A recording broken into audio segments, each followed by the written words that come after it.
Good morning dear students. PTRM के इस lecture के अंदर जो हमारा कंटिन्यूस पोर्शन था, पिछले लेक्चर में हमने वाइंडिंग के कुछ टाइप्स देखे, जैसे कि सर्कुलर वाइंडिंग, हेलिकल वाइंडिंग, उसके सब टॉपिक्स हमने देखे। ठीक है, व्हाट इज वाइंडिंग, इसके बारे में भी हमने पिछले लेक्चर में डिस्कशन किया था। तो अभी डिस्कशन चालू रखते हैं, क्योंकि ये थोड़ा लंबा टॉपिक है, इसलिए दूसरा लेक्चर में ले रहा हूँ। उसमें हम कुछ और वाइंडिंग्स के टाइप डिस्कस करने वाले हैं। तो पहला वाइंडिंग है क्रॉसओवर वाइंडिंग। क्या है क्रॉसओवर वाइंडिंग? दोस्तों, पहले क्रॉसओवर वाइंडिंग किसको बोलते हैं और ये कहाँ पे यूज होता है, उसके बारे में हम डिस्कस करेंगे। वाइंडिंग का मीनिंग क्या था, जो पिछले लेक्चर में हमने डिस्कस किया था। तो वाइंडिंग का मीनिंग ये था कि जो भी कोई भी कंडक्टर है, ठीक है, मतलब कॉपर कंडक्टर वायर जो है रेक्टेंगुलर शेप का होता है या फिर सर्कुलर शेप का, सिलिंड्रिकल शेप का, ठीक है, राउंड शेप का मतलब है।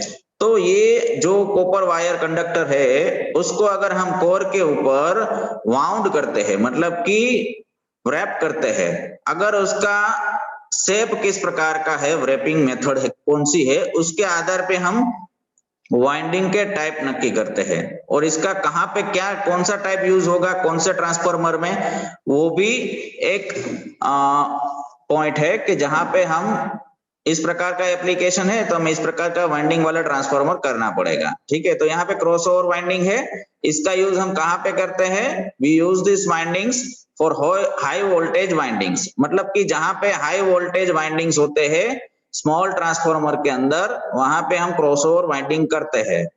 ठीक है, तो इसमें क्या होता है कि जो कंडक्टर्स होते हैं वो पेपर कवर्ड्स होते हैं। ठीक है, वो एक स्ट्रिप के ऊपर, ठीक है, राउंड वायर्स होते हैं या स्ट्रिप्स होती है, वो पेपर के ऊपर, पेपर उसके ऊपर इंसुलेटेड होते हैं, उस प्रकार के कंडक्टर होते हैं जो हम स्मॉल ट्रांसफार्मर में हाई वोल्टेज वाइंडिंग्स करने के लिए यूज करते हैं। इसको हम क्रॉसओवर वाइंडिंग बोलेंगे। ठीक है, ये आपको इमेज दिख रही है, ये जो है वो कंडक्टर है। ठीक है, आप राउंड शेप देख रहे हो, ये कंडक्टर है। ठीक है, तो इसके बारे में और भी फिगर हम देखेंगे क्रॉसओवर वाइंडिंग में। तो वाइंडिंग्स जो होती है वो नंबर ऑफ कॉइल्स के अंदर डिवाइड की जाती है। क्रॉसओवर वाइंडिंग में क्या होता है कि जो कॉइल होती है और नंबर ऑफ कॉइल के अंदर हम इस वाइंडिंग को डिवाइड करेंगे। इसके कारण हम क्या कर सकते हैं कि जो दोनों एडजेसेंट लेयर होते हैं उसके बीच में हम वोल्टेज को रिड्यूस कर सकते हैं। ठीक है, ये काम कर सकते हैं क्रॉसओवर वाइंडिंग के अंदर। अब ये कॉइल जो होती है वो एक्सियली सेपरेटेड होती है by the distance of 0.5 to 1 mm, मतलब 1 mm, 0.5 mm से लेके 1 mm। mm का मतलब है मिलीमीटर, मीटर का 1000वां पोर्शन। ठीक है, 1 मीटर का 1000वां पोर्शन, जिसको हम 1 मिलीमीटर बोलते हैं। तो आधे मिलीमीटर से लेके 1 मिलीमीटर तक का हम सेपरेशन डिस्टेंस रखेंगे इस कॉइल के बीच में, जो एक्सियली सेपरेटेड होगी। ओके, तो वोल्टेज जो होगा इन दोनों कॉइल्स के बीच में वो 800 टू 1000 वोल्ट से एक्सीड नहीं करेगा दो एडजेसेंट कॉइल के बीच में। ठीक है, उससे ज्यादा नहीं होना चाहिए। ये क्रॉसओवर वाइंडिंग का बेनिफिट है। अब मैं आपको एक दिखाता हूं कि जो इनसाइड एंड होता है जो कॉइल का, वो कनेक्ट होता है आउटसाइड एंड के साथ, बाजू वाली जो है कोर उसके वाइंडिंग उसके साथ। दो कॉइल है, यहाँ पे एक कॉइल है, दूसरी कॉइल यहाँ पे है, दो कॉइल है, फर्स्ट कॉइल सेकंड कॉइल। इसका इनपुट एंड है, इसका इनपुट एंड है वो इसके आउटपुट एंड के साथ है। ठीक है, या फिर इसको इनपुट कह दो तो इसके आउटपुट, मतलब इसका इनपुट इसका आउटपुट दोनों कनेक्टेड होते हैं सीरीज में। ओके, तो inside end of coil is connected to the output side end of the adjacent coil, मतलब बाजू वाली जो कॉइल है उसके साथ इसका इनसाइड कॉइल, इनसाइड टर्मिनल, उसका आउटसाइड टर्मिनल, दोनों कनेक्टेड होते हैं। ठीक है, तो एक्चुअल एक्सियल लेंथ जो होती है एक कॉइल की वो 50 mm की होती है। ठीक है, और जो स्पेसिंग होती है दो कॉइल के बीच में वो 6 mm से कम होनी चाहिए। ठीक है, मतलब जो एक्सियल लेंथ, इसको एक्सियल लेंथ बोलेंगे। ये जो वर्टिकल लाइन में यहाँ पे बोल रहा हूं ये एक्सियल लेंथ बोलेंगे, और ये उसका स्पेसिंग बोलेंगे। क्या बोलेंगे? स्पेसिंग। तो स्पेसिंग कितना होगा ये दोनों कॉइल के बीच में? 6 मिलीमीटर। ओके, और इसका एक्सियल लेंथ 50 मिलीमीटर, कितना? 50 मिलीमीटर। ओके, ये आपको ध्यान देना है। कितना होना चाहिए? 50 तक का आपका एक्सियल लेंथ और 6 तक का आपका क्या होना चाहिए? Axial length of each coil is 50 and दो कॉइल के बीच का spacing between two coils is 6 जिसके कारण हम इंसुलेटिंग मटेरियल को उसके बीच में एडजस्ट कर सकते हैं। ये 6 है, इसीलिए हम वहां पे ब्लॉक्स ऑफ इंसुलेटिंग मटेरियल लगा सकते हैं। क्या लगा सकते हैं? Blocks of, to accommodate the blocks of insulating material.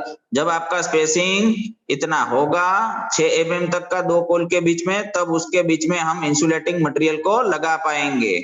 और जो विड्थ होगी कॉइल की वो 25 से 50 हो सकती है।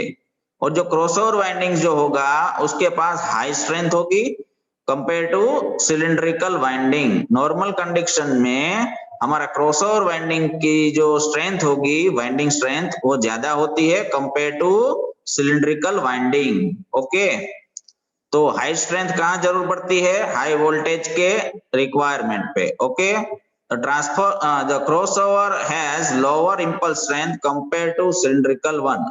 Okay, this type also has higher labour cost. मतलब यहाँ पे जब आप क्रॉसओवर कनेक्शन करेंगे तो आपका लेबर कॉस्ट बढ़ सकता है। ओके, तो वाइंडिंग में लेबर कॉस्ट कम करनी है तो सिलिंड्रिकल आपको यूज करना पड़ेगा। लेकिन अगर आपको स्ट्रेंथ मेंटेन करनी है वाइंडिंग की तो क्रॉसओवर वाइंडिंग प्रिफरेबल है। और इस क्रॉसओवर वाइंडिंग के अंदर आपका लेबर कॉस्ट और ट्रांसफार्मर का कॉस्ट इंक्रीज हो जाएगा। यहाँ पे देखिए क्या होता है क्रॉसओवर वाइंडिंग के अंदर। यहाँ पे देखिए एक ये वाइंडिंग है, ओके, आप देख सकते हैं, उसके अंदर दूसरा लगाया है, उसके अंदर तीसरा, उसके अंदर चौथा, उसके ऊपर पांचवा। मतलब ये 5 वाइंडिंग, सर्कुलर वाइंडिंग्स हमने, सॉरी कोइल्स, क्या होता है? कोइल। ये 5 कोइल हमने लगाई हुई है। आप देख सकते हैं एक्सियल डायरेक्शन में है। एक्सियल मतलब नीचे से ऊपर की तरफ। 5 कोइल, एक के अंदर दूसरी, दूसरी के अंदर तीसरी, तीसरी के अंदर चौथी। मतलब एक का इनसाइड पोर्शन जो होता है कोइल का, वो दूसरी कोइल के आउटसाइड पोर्शन के साथ कनेक्ट होता है। कैसे? जैसे इसका ये आउटसाइड पोर्शन है, ये इनसाइड पोर्शन है, तो इनसाइड पोर्शन जो होता है वो आउटसाइड के साथ सीरीज में कनेक्टेड होता है, क्योंकि इस कॉइल के अंदर इसको रखना है और इसके अंदर दूसरी ऐसी कॉइल को रखना होता है, और हमें एक bundle of the coil create करना होता है इस प्रकार का। ठीक है, इस और इन दोनों बंडल्स के बीच में एक कूलिंग के लिए स्पेस रखा जाता है। ठीक है, यहाँ पे देखिए एक केबल जा रही है, आप देख सकते हैं। ये क्रॉसओवर कॉइल है। क्या है? क्रॉसओवर्स होते हैं। यहाँ पे आप देख सकते हैं, मैंने एरो यहाँ पे दिखाया हुआ है, ये क्रॉसओवर है। ये पूरी कॉइल हमने क्रिएट की है, ये मल्टीपल कॉइल को एक दूसरे के साथ कनेक्ट करके, तो इसको क्रॉसओवर बोलेंगे। इन दोनों सभी कॉइल्स, ऐसी सभी कॉइल्स को हम ऐसे कनेक्ट करेंगे। ठीक है, तो यहाँ पे ये कंडक्टर है, ये राउंड सर्कल है, क्या है? कंडक्टर है।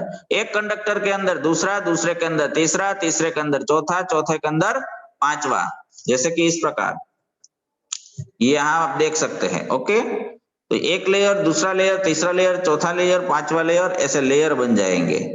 ठीक है, एक कंडक्टर का सर्कल हो गया, उसके ऊपर दूसरा, दूसरे के अंदर तीसरा, तीसरे के अंदर चौथा। ठीक है, तो ऐसे काफी, यहाँ पे आप देख सकते हैं इस इमेज के अंदर, यहाँ 1 2 3 4 5, एक कोयल हो गई। एक कोयल मतलब ये एक कोयल हो गई। तो ये कितनी है? 1 2 3 और 4 कोयल मैंने दिखाई है। तो इंडिविजुअल कोयल कैसे होती है?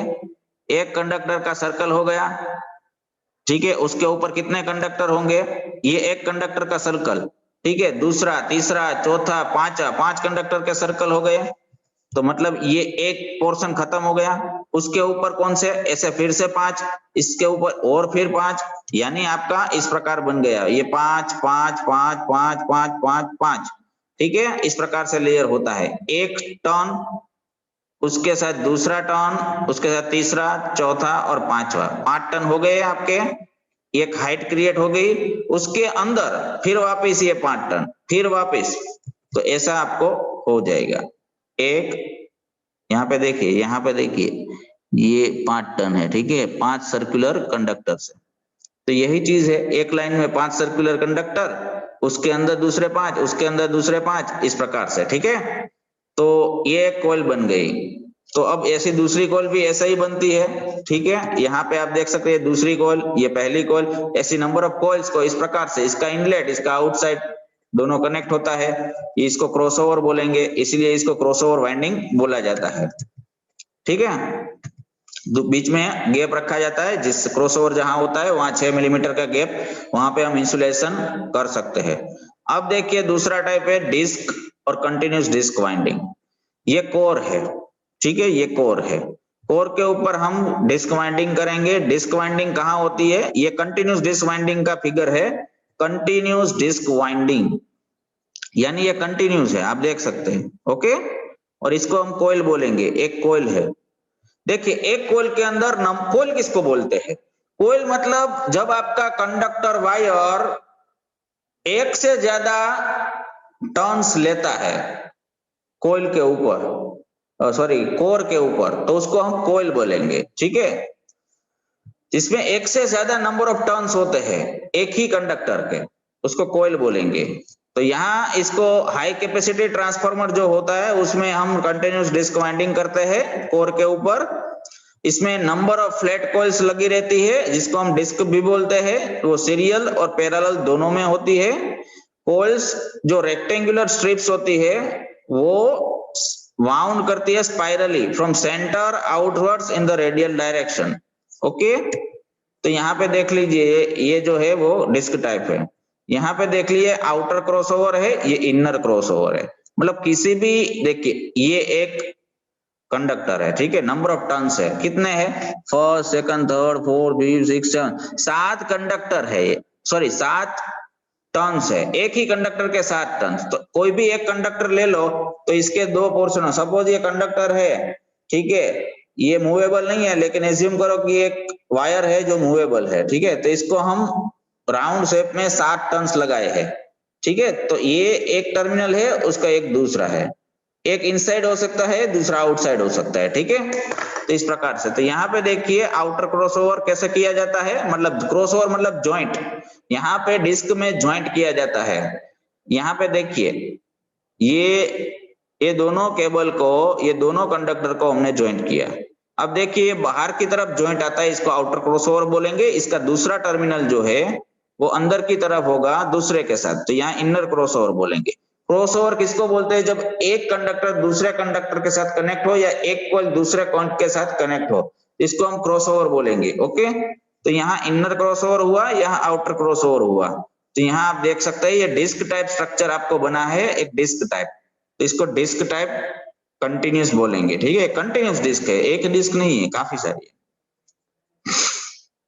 तो इस कंडक्टर जो होते हैं वो सिंगल स्ट्रिप और मल्टीपल स्ट्रिप में आते हैं, जो पैरेलली वाउंड किए जाते हैं, ओके। इसके साथ क्या होता है कि जो डिस्क होती है वो एक दूसरे के साथ सेपरेट होती है with press board sectors attach in vertical strips. देखिए वर्टिकल स्ट्रिप्स होती है, उसके आधार पे वो एक दूसरे के साथ अलग होते हैं। कौन? तो कि ये जो नंबर ऑफ डिस्क बनी है वो सारी डिस्क एक दूसरे से अलग होती है, कब? जब उसके बीच में वर्टिकल स्ट्रिप डाली जाती है प्रेस बोर्ड की।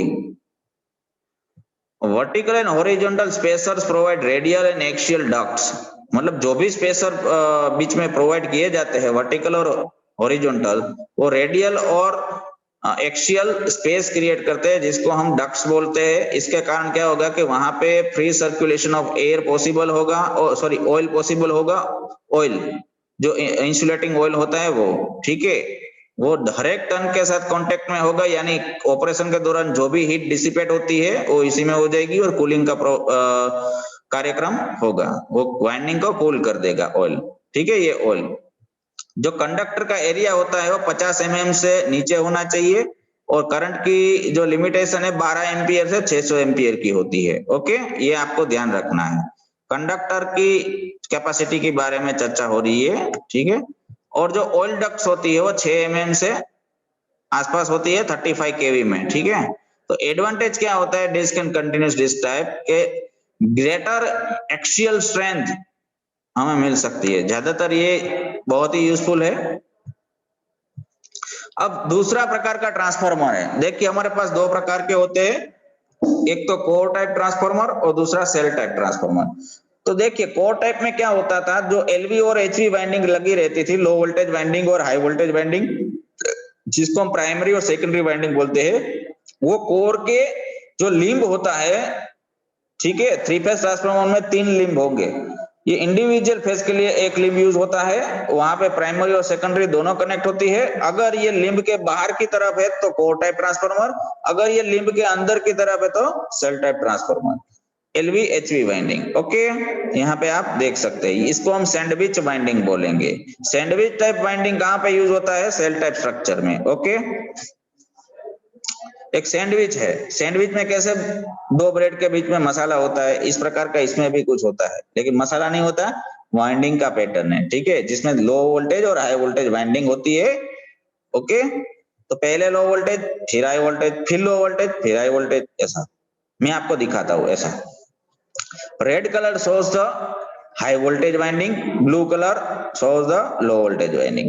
तो पहले high voltage winding, low volt, sorry यहां से शुरू करते हैं, low voltage winding, high voltage winding, low voltage winding, high voltage winding, low high low high low high, इस प्रकार से।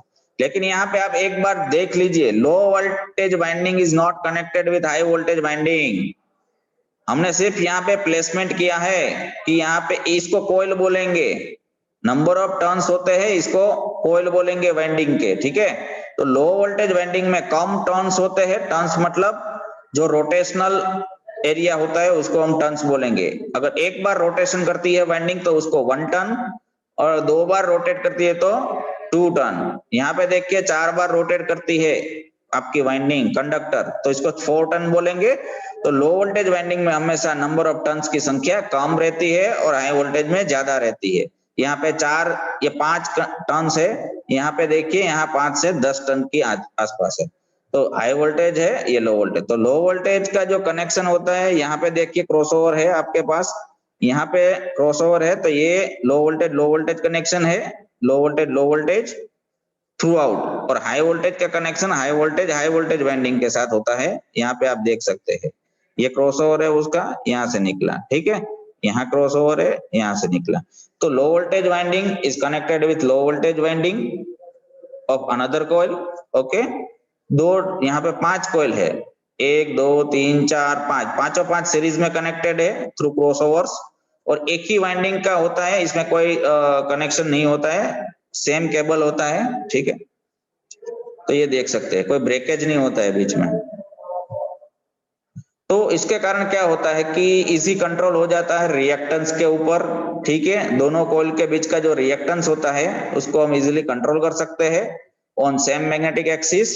ओके, ज्यादा म्यूचुअल फ्लक्स, ओके, और लीकेज फ्लक्स बहुत कम होगा। हम यहाँ पे ज्यादा से ज्यादा फ्लक्स को म्यूचुअली कंडक्ट कर पाएंगे एक कॉइल से दूसरे कॉइल के अंदर, और जो लीकेज फ्लक्स होगा वो बहुत ही कम होगा, यानी पावर लॉस कम होगा। यहाँ पे देखिए जो लीकेज जो होता है, सब dividing the low and high voltage sections को हम सब डिवाइड करके रिड्यूस कर सकते हैं लीकेज फ्लक्स को। ओके, अब मैग्नेटो मोटिव फोर्सेस एमएमएफ जो होता है उसका भी बैलेंस हम एडजेसेंट सेक्शंस को इस प्रकार से कनेक्ट करके कर सकते हैं। ओके, ये उसका बेनिफिट है। अब देखिए एडवांटेजेस क्या है सेल टाइप ट्रांसफार्मर के। जो सेल टाइप ट्रांसफार्मर जो वाइंडिंग होती है सैंडविच, उसके एडवांटेज क्या है, high short circuit withstand capacity, ठीक है, हाई मैकेनिकल स्ट्रेंथ होती है क्योंकि number of low voltage are connected in series without breaking. Okay, same cable is used, high dielectric strength मिलेगी, excellent control of leakage magnetic flux, efficient cooling capability, flexible design, compact in size, high reliable in design। ये उसके transformer में cell type winding जो होती है उसके benefit है, ठीक है। I hope you enjoyed this session. Thank you very much.